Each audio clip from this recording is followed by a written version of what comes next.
दीक्षित व्यक्ति की दिनचर्या कैसी होनी चाहिए, सवेरे से लेकर के रात को सोने तक उसको क्या क्या करना चाहिए, ये दिनचर्या हमको बता दीजिए। तो अब ये दिनचर्या शिव जी ने नारद जी को बताई। अगर आप कहें आज तो आज, अगर आप कहें कल तो हम कल भी बता देंगे। आज ही बता दें, ठीक है। तो भगवान शिव कहते हैं कि ठीक है नारद, सुन लो। जो आध्यात्मिक पथ का पथिक है, जो अपने आप को धार्मिक बनाना चाहता है, जिसको देवताओं की कृपा की अभिलाषा है, उस व्यक्ति को ब्रह्म मुहूर्त में उठ जाना चाहिए। ब्राह्म मुहूर्त, सूर्योदय जहां पर जितने बजे होता है उसके 96 मिनट पहले ब्राह्म मुहूर्त शुरू हो जाता है। माने 1.5 घंटा मोटा मोटी पकड़ लें तो 1.5 घंटा पहले ब्राह्म मुहूर्त शुरू होता है। तो आप अंदाजा लगाए रहिए कि आपके यहाँ का सूर्योदय कब हो रहा है, उससे 1.5 घंटा पहले का अलार्म लगा लीजिए और थोड़ा पहले सो जाइए ताकि आपकी नींद पूरी हो जाए। तो ब्राह्म मुहूर्त में जब आप उठेंगे तो कोई आलस्य नहीं रहेगा। ये जो देर से सोने की आपकी आदत है ना, इसी के कारण सवेरे उठने में आपको दिक्कत है। सवेरे उठना कठिन काम नहीं है, सवेरे उठने से तो और आनंद हो जाता है।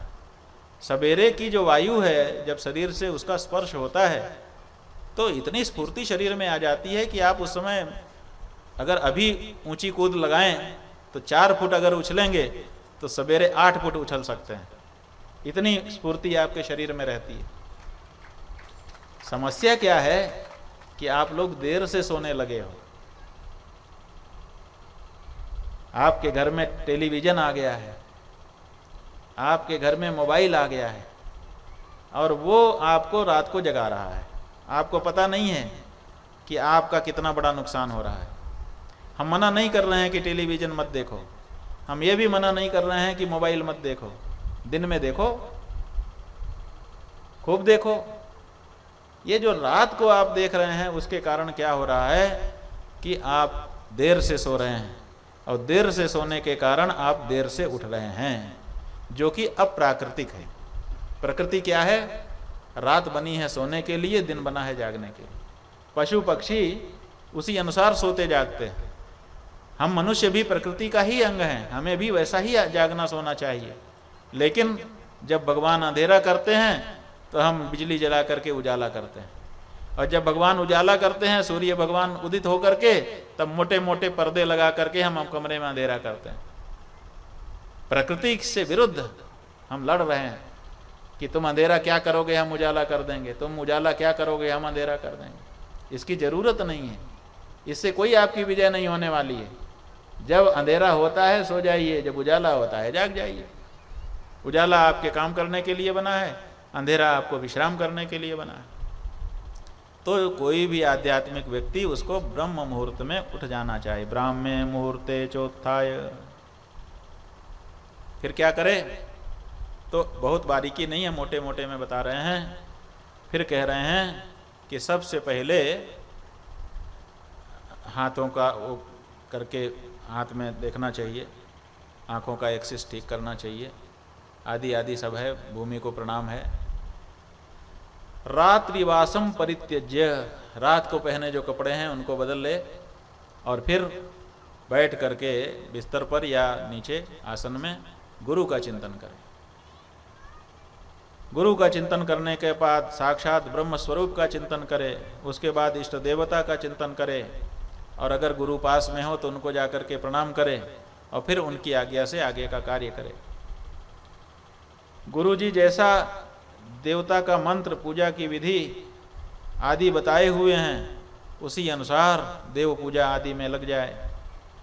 गुरु के ध्यान के उपरांत उनको प्रणाम करे, उनकी पूजा करे, उनकी आज्ञा लेकर के ही इष्ट का ध्यान और पूजन करे। क्यों? क्योंकि गुरु ही ब्रह्मा है, गुरु ही विष्णु है, गुरु ही महेश है। वही चंद्र सूर्य वायु वरुण माता पिता सुहृद सब कुछ गुरु ही है, गुरु ही परब्रह्म है। गुरु से बढ़कर के इस संसार में दूसरा कोई पूजनीय है ही नहीं। अगर वो गुरु आपके पास है, उसकी सन्निधि आपको प्राप्त है, तो साक्षात गुरु की पूजा करिए। यह भी बताया गया है कि गुरु में ही देवता की पूजा हो सकती है। देखिए, जब देवता कुपित होंगे तो गुरु आपकी रक्षा कर देगा, लेकिन गुरु कुपित होंगे तो देवता आपकी रक्षा नहीं कर पाएंगे। तो देवता और गुरु में कौन बड़ा है, कौन समर्थ है? कहना पड़ेगा कि गुरु ही समर्थ है। जिसका गुरु अपने शिष्य से संतुष्ट रहता है, उसका चेला जहां जहां जाएगा वहां उसकी विजय होगी। और जिसका गुरु अपने चेले से रुष्ट है, दुखी है, उसका चेला जहां जाएगा वहीं वहीं उसका सर्वनाश होगा। इसलिए बिना गुरु की पूजा के देव पूजा नहीं होती है। तस्मादभीष्ट देवाच्य गुरु पूज्य तमः परः, गुरु सबसे पूज्य है। उसके बाद गुरु का ध्यान करने के बाद फिर दिनचर्या करने के लिए जाना चाहिए। बताया गया है कि कहाँ किस स्थान में जाकर के मूत्र पुरुष का उत्सर्ग करें। आजकल तो उसकी परंपरा ही समाप्त हो गई है, इसलिए उसके बारे में क्या कहें। ये बताया गया है कि मूत्र का विसर्जन करने के बाद, मल का विसर्जन करने के बाद पूर्ण शुद्धि करनी चाहिए। और शुद्धि जो है मिट्टी और जल से होती है, इसलिए मिट्टी और जल का सही उपयोग करना चाहिए। जो सामान्य नियम है वो ये है कि जब तक किसी द्विज का, माने ब्राह्मण क्षत्रिय वैश्य का उपनयन नहीं हुआ है, तब तक उसका, इसी तरह से शूद्र का और स्त्रियों का जो शुद्धि है वो कैसी है? गंध लेपक क्षयकरम, दुर्गंध नष्ट हो जाए इतनी शुद्धि वो करें कि शरीर से दुर्गंध दूर हो जाए। बाकी के बारे में जो नियम है उसके अनुसार कहा गया है कि गंध समाप्त होने के बाद भी कोटा पूरा करना पड़ेगा, तब आध्यात्मिक कार्य के लिए आप शुद्ध होंगे, अन्यथा शुद्ध नहीं होंगे। ये भी बताया गया है कि जितना बताया गया है उतनी ही शुद्धि करना है। न्यूनाधिकम न कर्तव्यम, न तो कम करे और न तो ज्यादा करे। अगर कम ज्यादा करेगा तो प्रायश्चित्तम प्रसज्येत, प्रायश्चित्त करना पड़ेगा। मृच्छौचे च शुचिर विप्रो अपि शुच्यश्च प्रतिक्रमे, मिट्टी और जल से ही शुद्धि होती है। शुद्धि कार्य करने के लिए जो मिट्टी ली जाए, कहाँ कहाँ से ली जाए वो भी बताया है, लेकिन अभी उसको सुनाने का अवसर नहीं है। उसके बाद दतुवन करें। ये भी बताया गया है कि भले आपने स्नान नहीं किया, लेकिन अगर शौचाचार पालन कर लिया है तो आपकी शुद्धि हो जाती है। तो इसीलिए जो शौचाचार वाले लोग हैं वो बाद में अन्यत्र जा कर के पुण्य स्नान करते हैं। दो तरह का स्नान होता है, एक शरीर की शुद्धि का स्नान होता है और एक पुण्य के लिए स्नान होता है। स्नान करने से भी बहुत पुण्य होता है। तो जो शुद्धि का स्नान है वो तो घर में कर लिया जाता है, और स्नान करके तब जा कर के पुण्य स्नान करने के लिए, जैसे गंगा का स्नान करना हो, यमुना का, नर्मदा का स्नान करना हो, किसी पुण्य कुंड में स्नान करना हो, किसी तीर्थ में स्नान करना हो, तो वो पुण्य स्नान है। उसके लिए पहला स्नान पहले कर लेना चाहिए। और फिर दतुवन करने का नियम है, दंत शौच विहीनश्च सर्व शौच विहीन कहा। जिसने दांत नहीं मांजा उसका सारी शुद्धि बेकार है। दांत मांजना अनिवार्य है। उसके लिए कौन कौन सी लकड़ी ली जाए, कौन कौन सी न ली जाए, वो भी बताया गया है। और फिर कहा गया है, शौचहीनो शुचिर नित्यम अनर्ह सर्वकर्मसु। जो व्यक्ति पवित्रता के इन नियमों का पालन नहीं करता है वो सभी धर्म कार्यों से अनर्ह घोषित कर दिया जाता है, उसको अधिकार समाप्त हो जाता है। फिर स्नान करके 2 कपड़े पहनना चाहिए, एक कमर में कांच लगा के और एक बाएं कंधे पर जरूर रहे। उसके बाद प्रक्षाल्य पादौ, पैर धो करके पूजा में जाना चाहिए। भले स्नान करके आए हैं तब भी पैर धो करके जाए, पैर धोना अनिवार्य है। उसके बाद प्रातः संध्या करे। ब्राह्मण के लिए 3 काल की संध्या अनिवार्य है। अगर 3 काल की संध्या नहीं करता है तो फिर वो दिन भर जितना भी पुण्य कार्य करेगा कुछ भी उसके खाते में नहीं लिखा जाएगा। संध्या तृतय हीन स्याद अनर्ह सर्वकर्मसु। एक तो अनधिकारी हो जाएगा और अनधिकारी होने के कारण ही जो कुछ करेगा उसका फल उसको नहीं मिलेगा। यदन्ना कुरुते कर्म न तस्य फल भाग भवेत्। पूरे दिन जो कार्य करेगा उसका कोई का फल नहीं मिलेगा। नो प्रतिष्ठति यः पूर्वाम नोपास्ते यस्तु पश्चिमाम स शूद्रवद बहित कार्य सर्वस्मात् द्विजकर्मणः। जो प्रातः काल की और सायंकाल की संध्या नहीं समय पर करता है उस द्विज को सभी धर्म कार्यों से बाहर निकाल देना चाहिए। जो प्रातः काल की संध्या है वो और अनिवार्य है।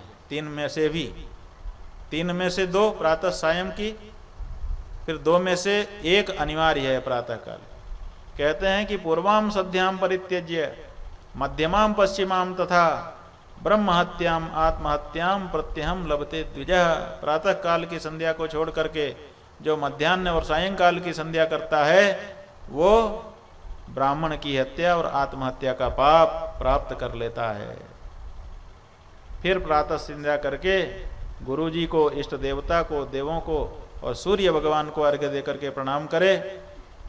ब्रह्मा, शिव, विष्णु, लक्ष्मी, दुर्गा, सरस्वती ये सब प्रणम्य हैं। उसके बाद गुरु का दर्शन, अगर ना उपलब्ध हो तो कटोरे में घी रख के उसमें छाया का दर्शन, दर्पण में अपना चेहरा देखना, मधु में अथवा स्वर्ण का स्पर्श करके तब पवित्र स्नान करना चाहिए। पवित्र स्नान करके, ये नियम है कि किसी जलाशय में, किसी नदी में, किसी कुंड में स्नान करने के लिए जाए तो 5 गोला मिट्टी, जितने एक बार में जितनी मिट्टी आती है हाथ में, 5 गोला मिट्टी निकाल के बाहर रख देना चाहिए दूर। इससे क्या होता है, इससे जो सरोवर की तली है वो ताजी रहती है, अन्यथा वो बासी होकर के, काई लग करके सड़ने लगती है, पानी में सड़ांध आ जाती है। तो पानी ताज़ा बना रहे इसके लिए ज़रूरी है कि तली की मिट्टी हरदम निकाली जाती रहे, साफ होती रहे। तो इसके लिए ये नियम है कि जहाँ पर भी आप जाएं 5 पिंड मृतिका बाहर निकाल करके तभी नदी, नद, कंदरा अथवा तीर्थ में स्नान करने का नियम है। और फिर शरीर में मिट्टी लगा करके भी स्नान किया जाता है। उसका मंत्र है अश्वक्रांते रथक्रांते विष्णुक्रांते वसुंदरे मृतिके हर में पापम यन्मया दुष्कृतम कृतम। जो मैंने पाप किया है, जब मिट्टी लगा करके हम उसको फिर से धो देते हैं तो मिट्टी अपने साथ हमारे पापों को भी धो करके लेके चली जाती है। यही धरती माता की विशेषता है। फिर अगर सरोवर में, तीर्थ में स्नान कर रहा है तो नाभि मात्र जल में खड़े हो करके अपने दोनों हाथ फैला करके हिलाना चाहिए। इतनी दूरी का पानी जो है वो हमारे स्नान के लिए होता है। उसमें हाथ हिला देने से ऊपर की जो काई है, भले काई न लगी हो, उसमें धूल के कण रहते हैं, वो कण जो है वो हट जाने चाहिए, तब स्नान योग्य वो जल होता है। बिना उसको हटाए अगर कोई डुबकी लगाता है तो वो भी दोष का कारण है। इस तरह से तीर्थ अथवा घर में जब करे तो तीर्थों का आवाहन कर लेना चाहिए। गंगे च यमुने चैव गोदावरी सरस्वती नर्मदे सिंधु कावेरी जलेस्मिन् सन्निधिं कुरु नंदिनी नलिनी सीता मालती च मलापहा विष्णुपादाब्ज संभूता गंगा त्रिपदगामिनी। इस तरह से नदियों का, पुण्य नदियों का आवाहन जल में करके तब स्नान करना चाहिए। स्मृत्वा स्नात्वा महापूतः, ऐसा स्मरण करके जो जल से स्नान करता है वो परम पवित्र हो जाता है, अन्यथा पवित्र होगा इससे परम पवित्र। फिर उसके बाद तिलक करना चाहिए। कहाँ कहाँ? ललाट में, कंठ में, वक्षस्थल में और बाहु के मूल में, इन जगहों पर तिलक लगाना चाहिए।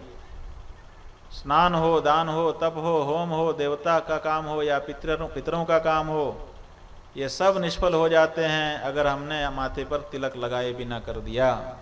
इसलिए तिलक अनिवार्य है। बिना पादक्षालनम यह स्नात्वा विशति मंदिरम तस्य स्नानादिकम नष्टम जप होमादि पंचकम। फिर जो स्नान है, स्नान करने के बाद जब तक सरोवर में है तब तक तो संध्या भी करनी हो तो गीले कपड़े से कर सकते हैं, लेकिन बाहर निकलने के बाद सूखा कपड़ा पहनना अनिवार्य है। गीले कपड़े से ही घर में वापस नहीं आना चाहिए। जो व्यक्ति गीले कपड़े से ही घर में घुस जाता है, लक्ष्मी उससे नाराज होकर के उसका घर छोड़ करके चली जाती हैं। रुष्टा लक्ष्मीर गृहात दियाति शापम दत्वा सुदारुणम। ऐसे भी जाती नहीं है कि छोड़ के चली गई, शाप दे के जाती हैं। इसलिए गीले कपड़े से घर में नहीं घुसना चाहिए, सूखा कपड़ा पहन के ही घुसे। और पैर धोने का नियम यह है कि जांघ उठा करके पैर नहीं धोना चाहिए। कई लोग ऐसे पैर उठा करके तब पानी डालते हैं। जंघोर द्वतश्च यो विप्रः पादौ प्रक्षालयेद् यदा तावद भवति चांडालो यावत गंगाम न पश्यति। तब तक के लिए वो चांडाल हो जाता है जब तक जाके गंगा स्नान न करे। इसलिए पैर उठा करके, जांघ उठा करके पैर नहीं धोना चाहिए। फिर उसके बाद पूजा करनी चाहिए। पूजा करने के लिए 9 आधार बताए हैं। किस में पूजा करे? का शालग्राम, शिला में, चाहे शालग्राम जी हो चाहे नर्मदा जी का बाणलिंग हो, उसमें पूजा करें। मणव, मणि में, मंत्र लिख करके उसमें भी पूजा होती है। मंत्र के साथ ही यंत्र भी आ गए, यंत्र में पूजा होती है। प्रतिमायाम, अथवा देवता की प्रतिमा बना करके, अथवा जल में, पानी में ही आवाहन करके, स्थले, भीत आदि में लिख करके, गोपृष्ठे, गाय के पृष्ठभाग में, गुरु, गुरु जी बैठे हैं तो उन्हीं में देवता की कल्पना करके, उन्हीं में, विप्रे, ब्राह्मण में ब्राह्मण को बैठा दिया, उसी में देवता की कल्पना करके उन्हीं की पूजा कर दिया। इस तरह से 9 आधारों में देवता की पूजा होती है। ये बताया गया है कि अपनी अपनी शक्ति के अनुसार पूजा में द्रव्य चढ़ाना चाहिए। किसी की शक्ति कम होती है, किसी की ज़्यादा होती है, किसी की किसी दिन ज़्यादा होती है, किसी दिन कम होती है। इसलिए पंचोपचार, 5 उपचार हैं। पाद्य, अर्घ्य, जल, नैवेद्य और पुष्प। ये इसमें से 4 तो जल ही जल है, केवल नैवेद्य और पुष्प 2 हैं। बहुत सरल है। पानी ले लिया और पुष्प तोड़ लिए और जो कुछ नैवेद्य घर में रहा वो लगा दिया। इसके अलावा 12 उपचार हैं, 16 उपचार हैं। आसन, वस्त्र, पाद्य, अर्घ्य, आचमनीय, पुष्प, चंदन, धूप, दीप, नैवेद्य, गंध, माल्य, शैया, जलपात्र आधार के सहित अन्न पात्र और आधार सहित तांबूल। ऐसे 16 उपचार भगवान की पूजा के लिए बताए गए हैं। पूजा करने जब बैठे तब मूल मंत्र से पहले भूत शुद्धि, फिर प्राणायाम, अंग प्रत्यंग का न्यास, वर्ण न्यास, अर्घ्य पात्र, फिर कूर्म की पूजा, फिर शंख की पूजा, फिर तीर्थों का आवाहन, फिर भगवान का स्नान, उसके बाद योगासन और फिर ध्यान, पाद्य, आचमनीय, फिर अंग प्रत्यंग देवताओं की पूजा, फिर मूल मंत्र से का जप और फिर मंत्र का समर्पण। ये करके जो कुछ भी भगवान के लिए उपहार लाए हैं वो चढ़ा करके भगवान की स्तुति पढ़े, फिर कवच पढ़े, उसके बाद विसर्जन करके प्रणाम करे। अंत में यज्ञ और बलि, देवताओं के लिए जो भोग है वो यज्ञ है, और जो और योनियां हैं उनके लिए जो भाग है उसका नाम बलि है। इस तरह से करे। फिर नित्य श्राद्ध करे, अपने शक्ति के अनुसार दान करे। कुछ नहीं तो अपने गुरु जी के नाम से 1.25 रुपया निकाल के गुल्लक में डाल दिया, वही दान हो गया। जब गए उनके यहाँ तो पहुँचा दिया। ज़्यादा नहीं है तो कम है, उतना भी हो सकता है। कुछ नहीं तो 1 मुट्ठी आटा निकाल करके दान कर दिया, चींटियों को डाल दिया, वही दान हो गया। ये दिनचर्या बताई गई है। इतना करके तब भोजन करे, उसके बाद जो संसार का कार्य है उसका व्यवहार करे। 3 काल की संध्या उसमें सम्मिलित हो गई। भगवान का नाम लेता हुआ सो जाए और सोते समय विचार करे कि आज के दिन मैंने जो कार्य किए वो कैसे थे, अच्छे लोगों जैसे थे कि बुरे लोगों जैसे थे। बुरे लोगों जैसे थे तो मन में संकल्प करे कि अब कल ऐसा काम नहीं करूँगा, आज हो गया सो हो गया। तो धीरे धीरे ऐसा जब विचार करने लगता है तो धीरे धीरे व्यक्ति के अंदर सुधार आने लगता है। और तिल तिल का सुधार, जैसे तिल तिल करके बढ़े तो आप कितने बड़े, इतने बड़े थे, कितने बड़े हो गए, ऐसे ही तिल तिल अगर सुधार करते चले जाएंगे तो एक दिन आप भी बहुत गुणी आदमी बन जाएंगे, इसमें कोई शंका नहीं है। इस तरह से नित्य चर्या करते हुए अपना परिष्कार करता हुआ जो व्यक्ति चलता है वो बहुत आगे बढ़ जाता है, भगवान का प्रिय पात्र बन जाता है।